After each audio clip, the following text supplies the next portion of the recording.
Emmy Award-winning actor Bryan Cranston got his start as a soap star in the television series Loving more than 30 years ago. Since then, his career as an actor has taken off. Cranston made a name for himself in roles like the goofy dad in Malcolm in the Middle.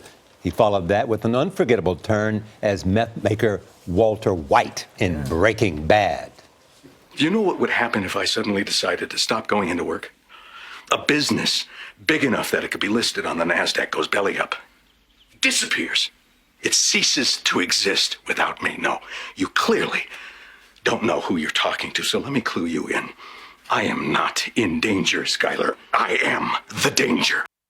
Now, Cranston is showing his personal side in a new memoir, A Life in Parts. The book is published by Scribner, an imprint of Simon & Schuster, which is a division of CBS. Bryan Cranston, welcome back to the table. Good to see you. Great to see you here. Great to be here. Thanks, John. So tell me what goes into you thinking, I want to write a memoir, I want to do it now, and I'm going to lay it all out. I just thought there's no point in writing something if you're not going to be completely transparent. And what was the hardest thing to go to? I think the first story in it talks about a scene that I shot in Breaking Bad where I'm witnessing a young woman die. Which is one of the most powerful scenes, Yeah. And Walter White is going through a myriad of emotions. Should I save her? She's a young girl. I have a son this age, you know.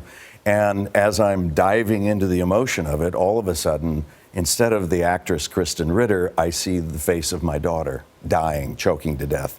And it just, even now, when I recall that story and that time, it's a little upsetting because, for obvious reasons. I know, but it took you in a really dark place. You had a breakdown actually right there on the set in terms of the emotion overcoming you, being overcome by emotion when you thought about Taylor. Yeah. But it helped you later, though, Bryan, that emotion. Well, I think so. I mean, everything that an actor is in their experiences and their upbringing becomes part of the toolbox for an actor, being able to access the emotions that they carry.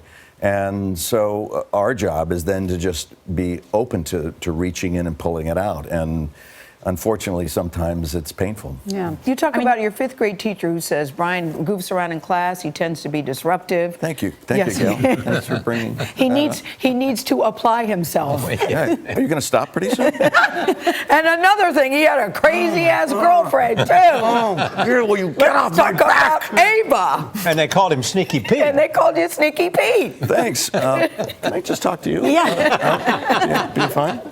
Were you a bad boy? I was not so much a bad boy as I was a confused He likes bad boys. boy. Yeah. It's like, were you a bad boy?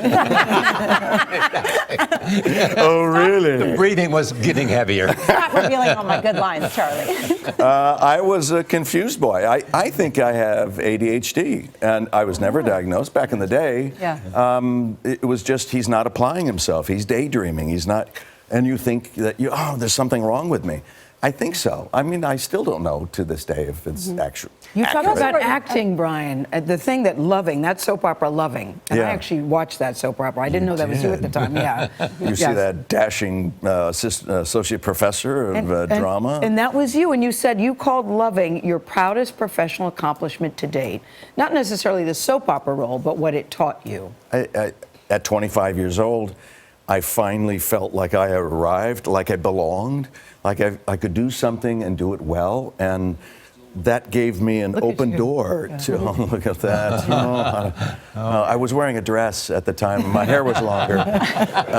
But you I don't know who that guy is, but... but you could do it and do it well. That you could do it and do it well. And to this day, it's my biggest professional accomplishment that I felt I belonged and I can make a living in this business. Can I fast forward to Breaking Bad? Right. Rolling Stone just called it the third most popular of 100 television shows. Wow. Ever. Sopranos 1 and Breaking Bad 3. Wow. Did you feel that Walter White had the potential to do what it was that sort of made America obsessive about it? No. All we know is to be able to identify well-written material, and I knew it was exceptional material, and I wanted it badly. So I really lobbied Vince Gilligan hard on. Now, how do you being- lobby hard? I lifted my leg and marked him with my pheromones. Did you? I said, "You are going to give me this role, and I'm Well, not they- leaving." Did you run around in your little panties? In your tidy whities. My little panties. The tidy whities. But Brian, Tidy whities. That's what This Charlie whole remembers. interview is going down the toilet. well, yes, we'd like to see your tidy whities at this point. But the thing is, at Breaking Bad, they said that goofy dad from Malcolm in the Middle, he Yeah. can't play this character. Yeah, rightfully so. AMC and Sony were doubtful that that it was the right choice, but without Vince Gilligan being my champion to get the role, it never would have happened. And I'm grateful that it did. But he really took a chance to take a character and change him from a good person to a bad person. Had never been done in the history of series television. What are you working on now? I have this book, and then I'm growing some scruff because I'm shooting a movie in Pittsburgh next month, and I need scruff. Okay, what's the movie? It's called Last Flag Flying. It's with Steve Carell and Lawrence Fishburne.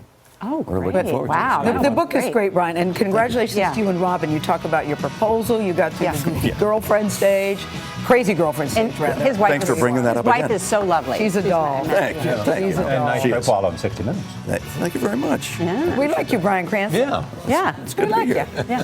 Thank you. Come back anytime.